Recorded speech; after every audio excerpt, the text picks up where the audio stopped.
Welcome, welcome, welcome to Unforgiven, You Are Too. What's the mission of the channel? The mission of this channel is to provide a positive, supportive, easy to follow experience in which viewers are empowered to develop strategies and techniques to walk through forgiveness. Today's session will be forgiving ourselves. Now, something brought you here today, and I call you all in a very loving way my comments because I need you, I want you. Feel free to comment if you need to. My comments. Something brought you here today. It may be you're trying to walk in forgiveness for someone who hurt you, or you may be trying to walk in forgiveness for yourself. Today we're going to talk about forgiving ourselves. All of us, every individual on the planet has had something in their life, has done something in their life in which they feel like they need to forgive themselves. How do you do it? How do you forgive yourself for mistakes, issues, things said, things done, thoughts, errors of your ways? How do you forgive yourself? How do you do it?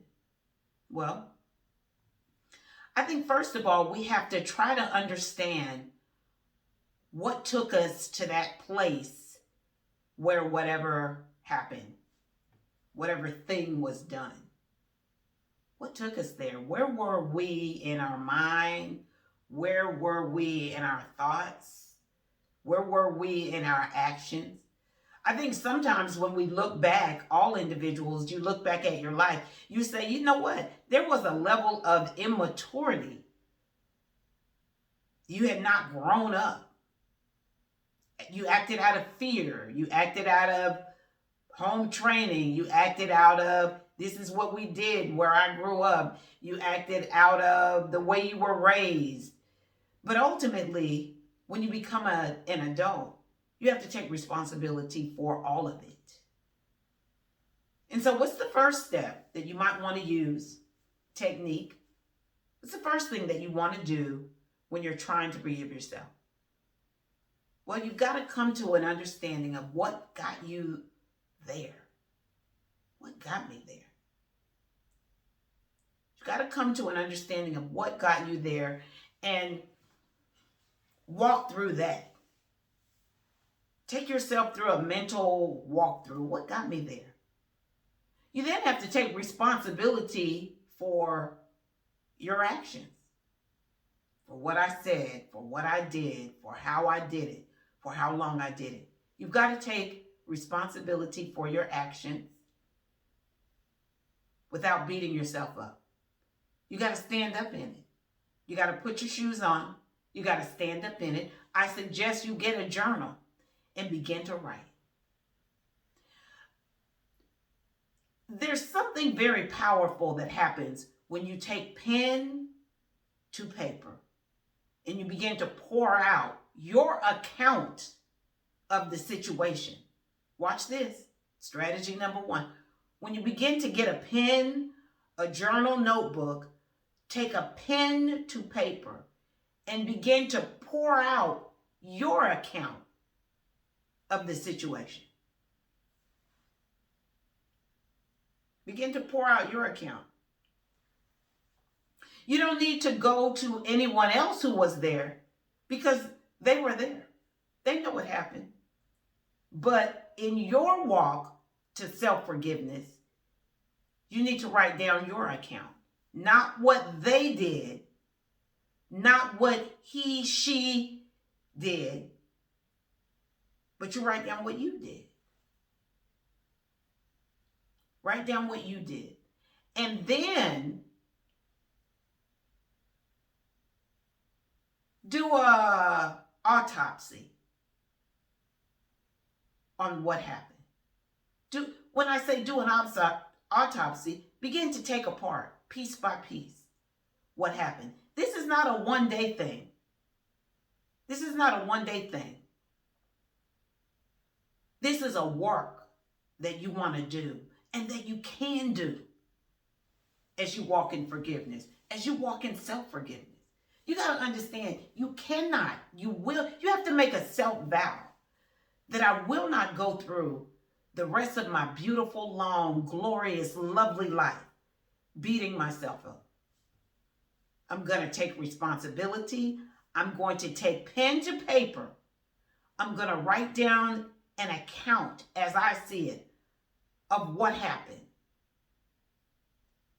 why it happened, who it happened, where it happened, when it happened. I'm going to write down the account of the thing I'm trying to forgive myself of. I'm then going to do an autopsy of it.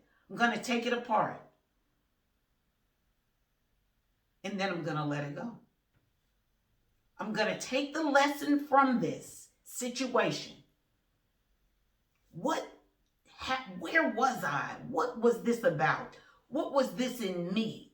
Because I promise you, if there's a weakness there in the autopsy, that weakness has shown up in other places in your life. That same thing. If it was a gossiping thing and you said the wrong thing, that same little gossip goose has shown up in other areas of your life. If it was a fear thing that had you step out and do something out of your behavior, out of fear, that fear thing is not, that fear goose is showing up somewhere else in your life. It is. Let me tell you this, as you walk in forgiveness, I'm telling you this, as you walk in self-forgiveness and forgiving others, you will change. You're going to change. You are. Because gossip and ugly talk and fighting and quick to anger and cussing people out, and a lot of those things you're going to have to let go as you walk in forgiveness, because you're going to change. You can't be the same person. You're going to change. Yeah. You are. It's going to be a beautiful thing. You are. So let's stop with this. As you walk in your self-forgiveness, you're going to do two things. You're going to get the pen to paper. You're going to start writing down the accounts of the things you want to forgive yourself for. You're then going to do an autopsy of what happened. Looking for those hidden weaknesses in you.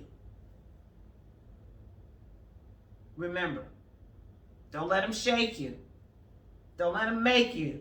Don't let them make you do bad things. Don't let them break you. Break your heart, break your spirit, break your mind, break your soul. Don't let the world do that to you. Walk in love. Walk in forgiveness. You can do it. I know you can.